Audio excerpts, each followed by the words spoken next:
Jackson East 36. It still got to build up anyway. Which camera should we look at? Can you hear the audience? Can you hear me? Anybody saying that? Can everybody hear Brad? Can anybody hear Brad? They won't be able to hear you over here. Okay. If you're listening, let me know if you can hear me.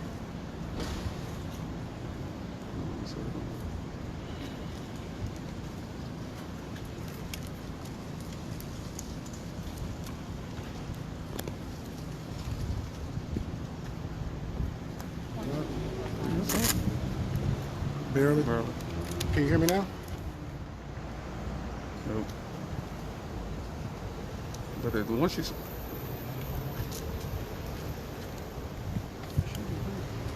Testing 2. Can you hear me? Can you hear me?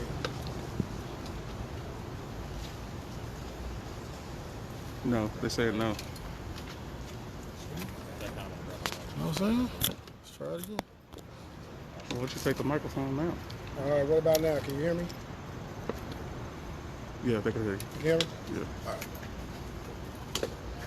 What did your camera was on? Yeah, I'm not gonna... I got it. Sure? Yeah.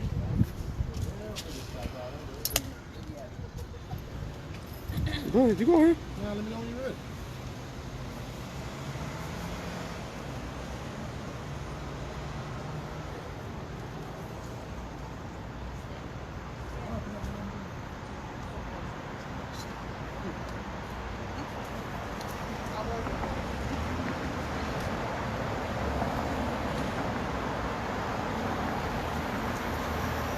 Yeah, ready.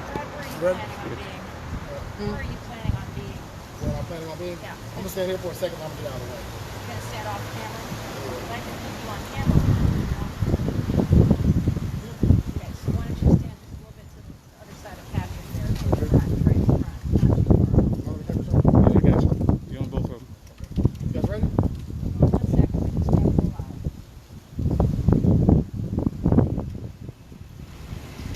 Is everyone in the shot? All right. Huh? The family, everybody in the shot? Yeah. Ready? Okay, let me start and give you some background of how we got here. As you all know, the Breonna Taylor case file was released to the general public, I believe, 2 days ago on Wednesday. Like the rest of the community, I was scrolling through the case file and I came across the autopsy report. When I looked at the autopsy report, I immediately saw there was a preliminary report and a final report. The preliminary report described a gunshot to the head and other gunshots that were not consistent with the final report. So I scratched my head and I'm wondering why are these two reports different? It didn't dawn on me at the time that it was a different person, so I was just comparing the autopsy reports. I submitted them online and I asked the public to give their opinion about it. Someone in the public recognized that in the right-hand corner of the preliminary report mentioned a 30-year-old white male by the name of Justin Riggs. So now I'm perplexed. I'm wondering how Justin Riggs' autopsy report is mixed in with the Breonna Taylor autopsy report. So I posted it online, and within maybe 20 minutes, a friend of the family contacted me. A friend of the family put me in touch with the mother, Tina Samolsky. So me and Tina, we got on the phone and we had a conversation, and immediately she was upset. She was upset, and I'm apologetic because I'm thinking I put something online that was hurting her feelings. She assured me she was okay. Well, she wasn't okay, but she assured me that she was glad that the autopsy report was online because her son was actually killed on the same day as Breonna Taylor, maybe 12 or 13 hours later. From that date, which was 7 months ago, she has not been in touch with LMPD, with any detective handling the case. She's placed telephone calls. No one has responded. She didn't have any information about her son. The autopsy report, she doesn't even have his private property back. And I'm going to let her speak to her experience in a second. But we spoke for a while, and I explained to her there's not much I can do. But she got on the phone that night, and she contacted some mainstream media outlets, and no one seemed to be interested that night. So I told her I'll get online, and I have a pretty good following online, and I posted the pictures online with the caption, and within 24 hours it was shared over 2,000 times, and it suddenly went viral. So as I'm going over this material, people in the comment section are complaining about the same thing. There are other people out here who have lost family members, some to police officers, but many just to daily crime in the street. So there are there's victims of homicides out there. The families are out there, and their families haven't received any word from LMPD as well. We're in this place because, as a community, Mayor Fisher announced a few days ago that he has an initiative to try to gain the trust back of the community. The trust is not there when you have a community that are victims and they're not receiving information from law enforcement. It has to be a two-way street. The community can't engage in making the relationship better between the community and law enforcement remains silent. So it feels as though law enforcement doesn't put a priority on notifying the family of victims about the status of the case. That's not a good place to be in. We're in a place with the Breonna Taylor investigation, whatever side people feel about the Breonna Taylor situation. If you feel the police were justified or you feel they were not justified, 7 months later, we're in a place with a boarded up city because LMPD has failed to be transparent in an investigation. When you go 7 months and you don't give people information, people are thinking there's a cover-up. So as me and the mom began to speak more, she began to inform me more about the case. And speaking about it, she was not trying to cover up any of the details of the case. This is a case where her son was involved in a domestic violence dispute. I believe the son and his girlfriend had a history of domestic violence. They would break up, get back together, break up, get back together. That's not my issue to discuss. She'll discuss that. At the time, her son was on home incarceration. He cut his ankle bracelet off and went to the home, the mom says, to see his daughter. She said they were out in the driveway playing basketball. Apparently, a family member called the police. A family member of the victim. At the time, there was a protective order out against the victim. So apparently, someone called the police. He ran, and that's when we see body cam video. I watched body cam video, and I'm not here to judge if the shooting was justified or not justified. The mom just wants some answers. And as we all watched the body cam video from LMPD, the first thing that came through my mind is that I looked at the date. LMPD produced this body cam video within maybe 24 to 48 hours after the shooting. When LMPD feels justified in a shooting, they release body cams immediately. But when we see the Breonna Taylor case or other cases where there's some question if the shooting was justified, we go months or maybe years without body cam footage. We see in the Breonna Taylor case, there's now 57 body cam videos that have been released, and we were told there were none from the beginning. So there's a conflict here. There's a conflict about when we're being transparent and when we're not. So as I watched the video, Justin Riggs is running, police are chasing him, and an officer says that he felt Justin Riggs turned to him and pointed a gun at him. It wasn't clear to me in the video what took place. Maybe he was throwing the gun, I don't know, or maybe he pointed, I don't know. But the chase continues. Justin Riggs, he comes to a place where he's rested between two vehicles, a white van and a car, and there's a fence with a fence yard behind him. He's down on his backside. He's sitting there. Police approach, and police are yelling, raise your hands, raise your hands. And one officer in the video says, he's trying to make us kill him. We don't see a gun, but he says he has a gun, but he's trying to make us kill him. Now we're back at a place where we've had this discussion about defunding the police. I'm not criticizing the police. I'm not condemning them or condoning it. I'm saying that when I watched the video, I felt that this was a situation where if a social worker or someone was involved, maybe he could have been talked out of the situation alive. He wasn't trying to harm them at the time. No one was outside. The public wasn't at harm. If maybe they backed off of the situation, he was trapped in between two cars. If they backed off the situation, called someone in, are we beyond the point now where negotiators come in and try to talk people out alive, and we're just assuming if someone is accused of committing a crime that we can kill them? And that's a dangerous place, because now we see on social media, we hear people say commonly that well, this person committed a crime and they got what they deserve. Even if a person commits a crime, they deserve to be arrested alive. Justin Riggs was shot multiple, I counted 16, 17 shots. He was shot multiple times. There was not a firearm on him at the time. When I watched news reports, they did say that they found ammunition on him, and a handgun or a firearm was found in the area. So I guess they're assuming that when he was running, he threw the weapon, but it wasn't in his proximity. So that's the place we're at today. And I'm here with this family because when I spoke to the mother, we're all in this community together. When people tend to see me speak out, it's mainly towards issues relating to the African American community, because that's the community I'm a part of, and there is a disparity there when it comes to police shootings. But we're all in this community together. When I heard this mother hurt, I took it as my life mission to at least expose her story. And today I'm glad she's finally getting some traction. So I'm gonna let her speak and let her give you some background information on the case, on her son, and what she is aware of that happened that night.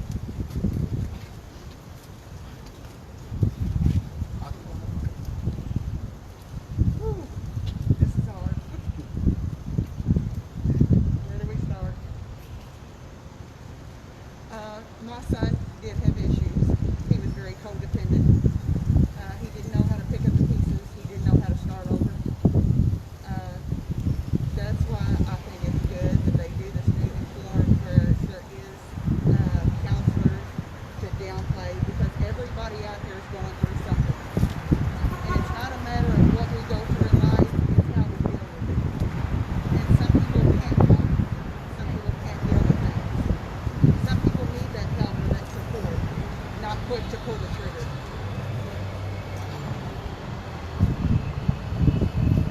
They don't need to be quick to pull the trigger. You're okay. You're all right. It's like, don't be quick to pull the trigger, because everybody's story's different. Everybody's story's different. His story was different. Justin was a very lovable individual. He was something they could never take from him, as he was a loving father. He was an awesome father. Him and his little girl was inseparable. Amelia, she's 6 years old. But when I didn't hear from LMPD or the Detective Brooks, I thought, okay, well, they've been busy. A lot's been going on in our city. So I had called, no response. I hadn't heard anything for months. So then when I had responded, I got no answer. So then I started feeling like, okay, well, we just got brushed under the rug. Well, irregardless that he cut his bracelet off and went to see his family because he didn't know how to pick up the pieces. He's not harmful. He didn't know how to pick up the pieces. So, of course, it's wrong to cut your bracelet off and not, do your time and do what's right. But we've all done wrong. Do we deserve to be shot 16 times? He's sitting on the ground and they just start to blow him away. And when you watch it, you just watch him fall over. And there's somebody else out there like Justin that's very codependent. And I don't want another mother to go through what I've been through with this. I want help for the next one, because there's other people that's codependent, whether it be drugs, women, alcohol, to get the help that they need in this younger generation. And when LMPD don't do their job, then we pay the price. So the mistakes that they're making,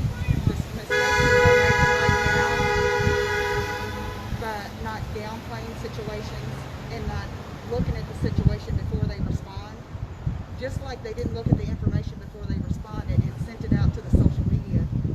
So you don't look at the paperwork before you send out over 20-something pages on the Breonna Taylor case. You don't look at it before you submit it to the media.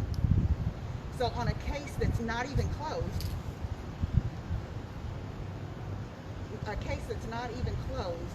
his autopsy was released to the public. I had to see that sitting in my driveway doing pumpkins with my grandbabies 2 nights ago. I got up, I could not finish my evening because it was like the same night that I lost my son. So So once again, another mistake in our city. There's no room for mistakes like that right now because people don't take the time, think before they react, think before they do things. That's why my sons did. That's why other people have been killed. Stop. Think about the situation. Downplay the situation. Take counsel. There's a better way out than pulling the trigger. There's a better way out than pulling the trigger.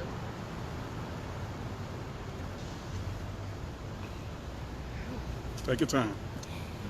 So, needless to say, Detective Brooks is the detective on the case. I've not to hear from him. On my way, I'm not on social media. I'm not on any social media. A friend of mine, she sent me the post, and then my children are on social media. So I sent a message through social media on their page, his picture, because you don't want your kid to be swept under the rug when they die. You want them to be noticed. He was somebody. He was a human life, and he was a lovable individual, and you don't want him to be swept under the rug. Irregardless of him cutting his bracelet or criminal activity, he was still a person. He still had a heart. Well, needless to say, before I come down here, around 4 o'clock, my phone rings, and it's Detective Brooks. It took all this to get him to respond. Why can't they do their job without all this? That's why our city's boarded up. People have to get together and pull together as a community to try to get somebody to do their job. So he calls my phone at 4 o'clock after months and says, I was just made aware that the autopsy report was in Breonna Taylor's paperwork, and I just want to call to apologize. Okay. That don't make it all better. That don't make it all better. So I said, well, he said, do you have any questions for me? Because I chuckled when he said who he was. I thought, wow, okay. He said, do you have any questions for me? I said, I do. Is the case closed? Can I have the autopsy, the toxicology, and the rest of my son's belongings? No. The case is not closed. So, on a case that's not closed, the autopsy was released to the public. No. The autopsy is not supposed to be released until the case is closed. So here, the pain that you call the family, me and my 2 kids, trying to do stuff with my grandbabies Wednesday for Halloween. And this is how we ended our Wednesday, like we did on March the 13th. Is we stood out there from 9 o'clock to 2 o'clock in the morning, where they never covered him up. It took them hours. They didn't pick him up till 3 o'clock in the morning. You leave somebody laid there from 9 o'clock to 3 o'clock in the morning. But at 2 o'clock, she said, it's still going to be a lot. You just want to go home. But I live 2 streets over. If you just want to go home, in the corner will be there directly. So you got the neighbors coming out, gawking at my son. I mean, where is, I don't understand. I don't understand. I mean, how can you do this? At least cover him up. You know, I'm sure it was pretty brutal, as many times as he was shot. The devastation in the places he was shot. And of course, I was at the scene. I heard the gunfire. I was on my way to him. So I will never forget that, hearing that gunfire. And I was on the phone with my daughter, and I said, I will never forget that. And the devastation of that already, and trying to get healing, and then on top of it, not hearing anything for months, and then having to see his autopsy on social media. That wound is already open, but to put more fuel, just to add more salt in that wound, to start the healing process all over again. Can you walk us through what you know about that night, the events as you know them, or what happened the night you were shot? Yes, actually I was at work. And I got a phone call from HIP, and they said they was looking for Jester Riggs. It was apparent that he had cut his ankle bracelet off. And I was like, oh well, I don't know what is going on. So I thought, this ain't Justin's mentality. So I said, well, let me see what's going on. I'm at work. I'm getting ready to leave, and I will call you all back and see what's going on. I get home because he was living with me at the time. I get home, he's not there. So I try to call his phone, and I don't remember if I called Lexi's phone, which is this baby's mother, or if she called my phone. I don't remember this time, but I talked to her on the phone, and she said that Justin was over there, and she said, how is it that HIP is not detected the culprit here? And I said, because he cut his ankle bracelet off. And she said, oh my God, why did he do that? He's going to be in so much trouble. And I said, I don't know. And I said, what is he doing? She said, he's playing basketball with Amelia in the driveway like he don't have a care in the world. So I said, does he have his phone on him? Is his phone on his hip? And she said, yeah. I said, well, I'm going to call him.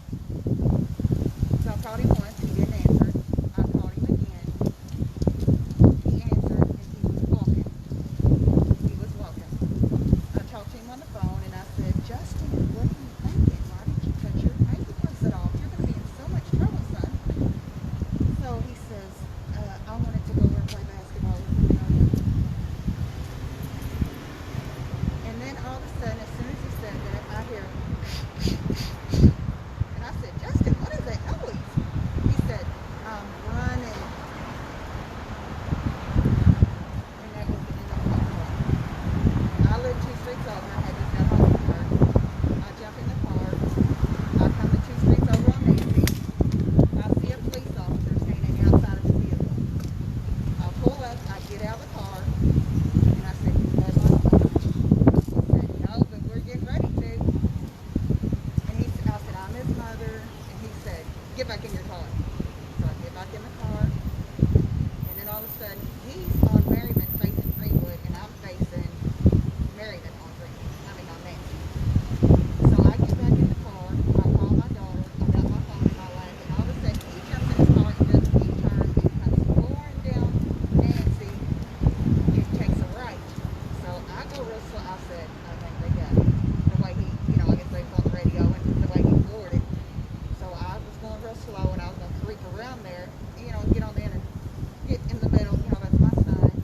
He just having a hard time with the separation, And all of a sudden I heard gunfire.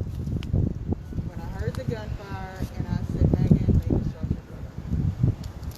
And I come around the corner, and I rode. At that time, I didn't know exactly which house where it happened. So I was on the phone with Megan. She comes, my daughter, she comes to my house. I leave the scene. I go over to my house, get the car with her. I come back to the scene within minutes. We park in the driveway. We go to turn in the driveway, and I just tell her to stop, and I jump out of the car. And there's a lady officer, and she's talking on the radio, and she said, it's a fatality. And I said, well, what is it? I said, I'm his mother. That's my son. And I stood there and asked questions, and they never could answer any questions. Never would answer no questions. Is he hurt? I said, what did y'all see in it? Because, this may crazy to say, but I wanted to know he didn't suffer. I didn't want him to be shot and then laying up there flopping like a fish or suffering. Did the first shot kill him? What? They wouldn't tell me that. All of a sudden, it's all over the news, and people are calling me at the scene. They know more than I do, and I'm at the scene. So, I'm having a hard time. I'm starting to hyperventilate. I can't hardly breathe. This is my son after 30 years. I have been a single mother and raised my kids in the best way that I could. But we are very close-knit, and I was always his person. That's why I was there the night the gunfire. I don't have any regrets as a mother. And I just want mothers out here to be heard. Support your kids. Stand up for your kids and be heard.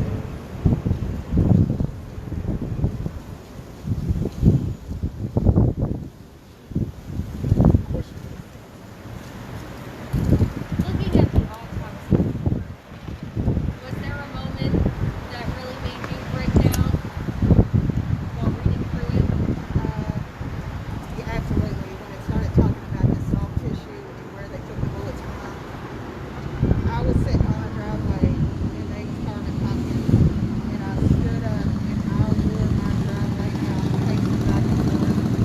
And it was like, this ain't where I wanted to see this at. You know what I mean? This is not, this is what I'm supposed to get after the clothes in the mail, where I can cope and I can deal with it with my other two kids, you know, and now it's like, I had his daughter there, so I can't react, you know, I'm like this though, and she noticed, Nana, what's wrong? Why are you rushing?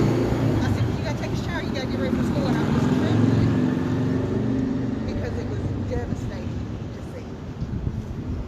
And you don't have any of his personal belongings back? They brought me his cigarettes that he had in his pocket, they gave me his wallet, but like his cell phone and other things that he had on him, they have kept until the investigation is over. And he did make me aware today that investigation is not over, but the officers have went back to work. They're not on administrative leave anymore, but it is over at the Commonwealth Attorney's Office, where it's pending to see if, you know, they did protocol what they should have done. Okay, we're 7 months in and nobody knows nothing still. Somebody's not doing their job. What about parents and families getting closure? I mean, when are we going to get that closure? When are they going to do their job? But then you keep having these mess ups and mess ups and mess ups. Just like that's why our city's in the place that it's in. And then on top of that, then you mess up with the paperwork. It seems like they would be really precise and not want to make another mess up right now.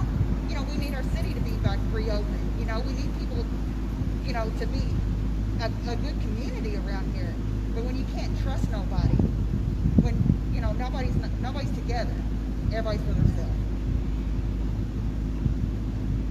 Does it frustrate you that they say the case is still open, but they've already determined that those officers can't be back on active duty? Yeah, that doesn't make any sense to me, because when he said it's still ongoing investigation to see if any criminal charges need to be filed, that they've already went back to work. So now we got officers that went back to work, that they don't know if any charges should be filed, and then you got a autopsy report that's been released on a case that's not closed. That they specifically say to me cannot be released until the case is closed. Do you know the names of the officers involved in the shooting? Actually, I have a picture of all of them. Yeah, Are you finding that? Can I say, as a community, 7 months is an eternity for an investigation to close. That doesn't happen. But when a regular citizen commits a crime, there's not a 7-month investigation. We saw with Detective Hankinson, we saw that there were charges against him, or charges of misconduct against him, and sometimes it took 3 and 4 years for these cases to go in front of a board. As a community, we need a police review board with citizens on the board that have subpoena power. We're now in a situation where the police are investigating the police, and they're taking 4 and 5 years to investigate their own. And then, like in the case of Hankinson, when he ran over another officer, after 4 years, he got a 30-day suspension. I don't even know if it was that long, but it was 30 days or less. That 4 years for an investigation is ridiculous. As a community, the community does not trust the police. And when the police is taking 7 months or longer and not releasing any information to the public or family, people are suspicious and people are not going to trust the police. So Ms. Yvette Gentry, she's the new chief, and she seems to be concerned about addressing some of these issues. So if she's watching, I hope that she'll take this into consideration, as well as Mayor Fisher, that if you want the community to trust the police and the government, you have to make an effort. And 7 months to a year without any information is not an effort, and it's not showing humanity for our family. Coincidentally, there's a Zoom meeting this weekend, actually tomorrow at 10 a.m. with Hillary Heinze, who's doing the top to bottom review of LMPD that's available on Facebook for the public to give their input to the police department's assessors as to what they want to see happen. What would be the top few things that you would like to see change about LMPD?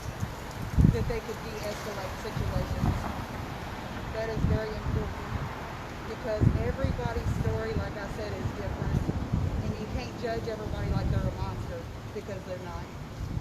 They're not. You don't know inside of somebody what somebody's going through and how they may be dealing with it because we all deal with things differently. But to de-escalate situations and give families closure. Families need closure.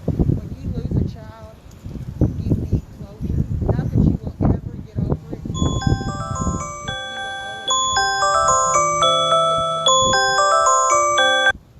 For your process of your healing.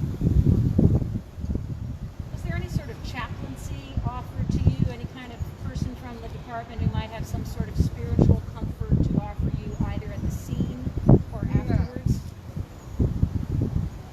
Oh, at the scene. Yeah, they came to the scene. Yeah, they did.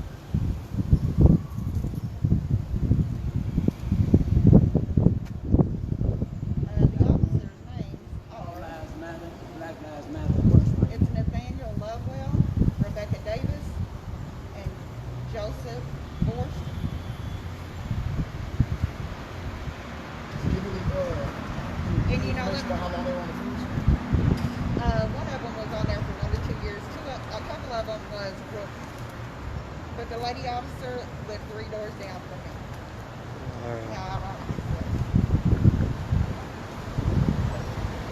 she moved out directly following. You know, not that anything was going to happen, but she did move out directly following. Is she all right? Tina and Patrick Mustard and Megan Mustard, brother and sister of Justin, we're so sorry for your loss. We appreciate you sharing with us. With thanks to Brad for happenstance seeing what he saw and getting the word out and inviting the 2 live streamers and other mainstream media who chose to participate. He was a godsend. He is a godsend. He was. Because I didn't know which direction the other night. I faced the driveway and I said, I don't know anybody. I went through this alone. I had to go to the doctor and they were trying to put me on medicine. I've never been on medicine in my life to be able to cope. I said, I don't want to be on medicine to cope. And it's like, I don't know who to go to. Nobody answered the phone. I'm not on social media. What do I do? What do I do? And this guy right here was a godsend. And I hope God blesses him in every direction of his life. Thank you, Brad. Appreciate you guys so much. Appreciate you guys so much. You didn't post a special, did you? And you all are in our good thoughts. Oh, one more thing for me. I just want to say this. When I learned about her son, I started looking. And I realized that LMPD had 3 officer-involved shootings that ended in fatalities in the month of March. And there were several other officer-involved shootings. And I'm not accusing the LMPD of unjustified shootings. I'm just saying that can we work towards de-escalation? Because we keep a tally of how many deaths we have in the community. Do we need to start keeping a tally of how many people LMPD kills a year? I don't even think we even know that, but something interesting to look into. I didn't realize there were 3 fatal shootings that month. And a lot of people didn't know that he was killed the same day as her. That nobody even knew. But I'm glad to be heard because he was a person. He needed to be noticed. And for the next person, I hope they can de-escalate the situation. And like so many other instances of police-involved shootings, individuals who are experiencing mental health issues, individuals who are experiencing substance use disorder, individuals who are experiencing homelessness are often the easiest targets. And that's extremely unfair. But I want you to know that on all of our live streams, you're getting thoughts, prayers, lifting up, lots of love, people who want to hug you, just a tremendous number of good wishes for you. And take that with And I you. think our officers, they need to be retrained or they come out maybe not knowing how to deal with some instances. Not sure how to, to downplay situations that they get into. They're just quick to, I'll maybe feel a little nervous, a little scared, let me pull the trigger. Maybe that's important of what type of training before you put them on the streets. Hey, can I ask you guys this? I know you're not in control of anything. I'm just asking you to give a message to the supervisor or manager or station manager. Mainstream media, your comment sections are toxic. And I know it's not your fault, but a lot of people come to my page just because there's not a toxic environment there. But there's hateful comments in the comment sections, and it can reflect negative on a community. People can actually act out behind some of those hateful remarks in the comment section. I was just wondering if there's something they could possibly look into to maybe try to police it a little better or clean it up a little more. And I challenged all of the stations, the Courier Journal, and the magazine publications in town to edit, block, and prevent those comments from remaining on their pages. So we'll see what comes of that. People comment and has no idea the real story. Yep. You know. That's right. Disagreeing is fine, but your son deserved to die. Because, that's just those are hateful remarks that are not necessary in a comment section. It's not healthy for a community to heal. In Louisville, we have some healing to do. If you don't have nothing nice to say, don't say nothing.